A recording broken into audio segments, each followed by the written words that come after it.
idea. So what do you think about the blogging culture in Northern Cyprus?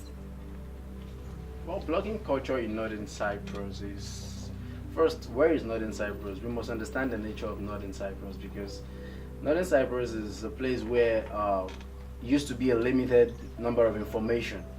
You get, so people really don't know what's up, what's going around. You know, you don't get the information. You don't get the latest update. People used to think it's a boring place because you don't know what is happening in Lefke, you're in Lefkosia. You probably know after 2 days. So I think the blogging culture in North Cyprus started from the point of people desiring to consume more information, to know what is happening around them, to know how to manage their resources. Because one point is, if you don't have the right information, you will waste a lot of resources. For example, let's say there's a public holiday someday and there's no blog to tell you, oh, there's public holiday on this day. You just have to go out there and you face it, and it might cost you a lot and cost you more. So I think it came as a result of this desire to consume more information and to be able to plan your day well in North Cyprus. What do you think about blogging culture in Northern Cyprus? It's quite pathetic. Thinking of Cyprus, when I think of Cyprus, I just look at it like a business place. Look at the way schools are being run. Look at the way everything is being run. Schools are doing certain events just for publicity's sake. So when you think about the blogs, they're also just doing it for the money that's in there. So what do you think about the blogging culture in Northern Cyprus? I feel like a bunch of people who are not journalists trying to act as if they're journalists. That's how I feel. I feel like the freedom of speech is free to everybody, sadly. So although my opinion feels like a lot of people are just flogging for attention, I feel like our generation of millennials is basically entrepreneurs. Like, a blog is being used to traffic, is being used as traffic for people to see advertising and everything. I feel like the news content is no longer as good as before. I feel like it's all about money making now. That's what I feel. I feel journalism is now no longer really existing. It's all about whoever reads your blog the most. And the blogging culture in Northern Cyprus is actually, I won't say it's a funny one, but sometimes it can be very annoying, because sometimes you get information from them which you think, okay, it's reliable, but in actual sense, at the end of it, it's not. You find out maybe the person, it's not, how should I put it? It's not actually the truth in some aspects. But sometimes you get information that are actually the truth and they are reliable. But I just think when the bloggers should try to get information, accurate information, in the full text of it, not just when you hear the part of it, you just want to post and give the information out to students, then leaving us convinced or confused, on what to do or how to go about the information that was given. Do you read blogs? Are there blogs in Northern Cyprus? No. Do you trust what you read from the local blogs? Personally, I don't always trust what I read. What I do is I pick up 2 or 3 more blogs and I try to compare the information, and I try to pick the one that is common and consistent, because I don't really trust just one blog. So do you trust what you read from our local blogs? I rarely read those things, but I mean, they publish certain entertaining things. When it comes to entertainment, there's this one time they posted about a couple, one person was cheating. That was a good read. But when it comes to these other matters, no. So do you trust what you read from our local blogs? Not all the time. Not all the time. Because even sometimes when you read, you can actually tell that, no, this person is just posting this for posting sake. Because as I said, that's what I said. So not all the time. I don't trust the information I get from them all the time. A couple of weeks ago, there was a blog that said there was going to be no water in the whole country for 3 or 4 days. And when those 3 or 4 days came, there was still water. So do you trust what you read in all of our blogs? I'm not really. I feel like I don't have time to read every single blog, because everybody thinks they are worthy of my time, and I feel like I've selected a few. And and going back to what you said, I only heard it from word of mouth basically, and there was water and I was surprised. And I feel like people have not gotten the concept of providing things in time and investigating if that's the truth, because they thought because it's hot and everybody wants to know about that stuff, it's automatically true. But sometimes you really, really do have to investigate whatever you hear. And yeah. So a couple of days ago, there was a blog that said there'd be no water in the whole of Cyprus for 3 or 4 days. Okay. And there was water during the period stated. Do you think that there is a way that people should police blogs or tell the bloggers themselves? Okay, to put that straight, I know about this information you're talking about. The information was actually right on the blog, but the blog did not educate people on how this will happen. Because when the information came, I didn't get information from a blog. I got information from a colleague that speaks Turkish that read the newspaper in Turkish and translated to me. So even before the blog posted information, I already had it. So the problem why I said the problem of education that we can't find in the blog is because they didn't educate the people that even if there won't be water, you have a depot in your house that will keep running for the number of days where water will still be will be made available in your house. So after the depot finishes, that's when you are not able to get water again. So I think what blog should have said is try to minimize the use of the water in your depot. So when you minimize the use of the water in your depot, it can last you for the number of days where the government won't be pumping water to your house. So because you have about 2 depots in your house, so it's going to last you for like 2 days. Actually, water stopped, but the depot were still running. Like in my house, the depot ran for throughout the period, and I didn't even feel it.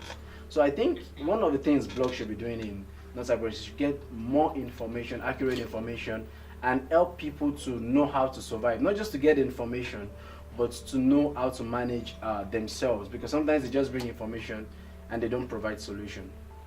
How would you feel if your name or photo was published in the blog without your consent? To start with, that's invasion of privacy. And let me see, I have to think for this one. I just don't think it's right. For something to be credible, I think you have to also put in work, go to the person, ask them if it's right to do this or not. All right, so I think that's not just about, that's a culture, that's a media culture in Cyprus. I've observed that in Cyprus because even the newspapers, someone was just accused or someone is even just a suspect.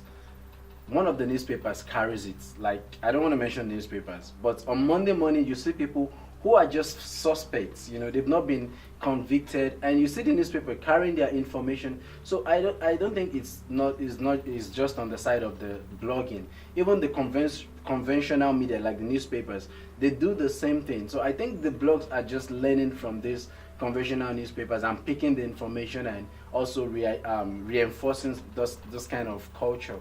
So it's something that happened in Cyprus. I've had series of cases where people, I'm just a suspect. In fact, just police arresting someone, the newspaper just takes it. Because the island is small, and I think the media, the newspaper, they really want something to talk about. They really do. So they pick up these things and they push it out. So for me, I don't think it's appropriate. That's my answer. I don't think it's appropriate. You should be careful of how you, I mean, it can lead to defamation. Someone can just see it and just assume anything.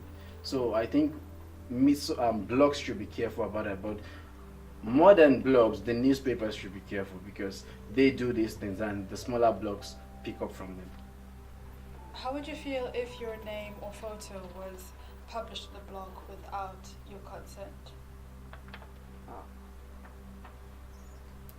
That's a very difficult one because I don't think anyone's name and photo should be published on a blog without the person's permission. Like you don't have any rights to do that.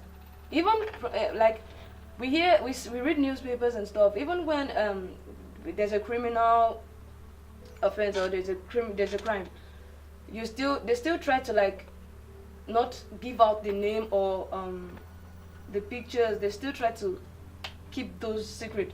until when the person has been convicted, like, yo, this is the person that committed this crime, this is the person that this is what happened.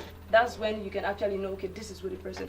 Of recent, we heard about the body that was found in Aspolat, there about Tashkent, something. We all didn't know who it was, but there was a suspicion of who the person was. And we can actually see that the name of the person was not actually published. It was just among people, like, we think this is who the person is. I think that is how it's supposed to be, because had it been we already published, or the name was already published of the supposed deceased, and now they get to know the real person, there's no way to trace back the name that was given, because everyone already believes that, okay, this is the person that died. And now you're coming back to tell them, like, no, that's not the person, we're sorry, we're mistaken. People would actually lose their belief in, or their trust in the media, because they feel like these people just give us information, they just feel like, let's just throw this at them, let them keep. That's all. How would you feel if your name or photo was put in a blog without your consent? I would feel very dampened if it's for a bad thing, obviously. Like, there's no press that is entirely bad, but I feel if it's something that is going to defame my character and so forth, I feel like it will be terrible, and I would love to do something about it. Like, I know I wouldn't be able to sue someone. Like, maybe I would love to take that person to court, but then that is a bit over dramatic. But I would want to ruin that person's life as well because they're ruining mine. Do you think these bloggers have the resources to fact check and go to the people who are involved? If you want to be in such a department, you should be willing to sacrifice whatever you have and dig for information. You can achieve anything. So do you have any advice on what bloggers should do to improve?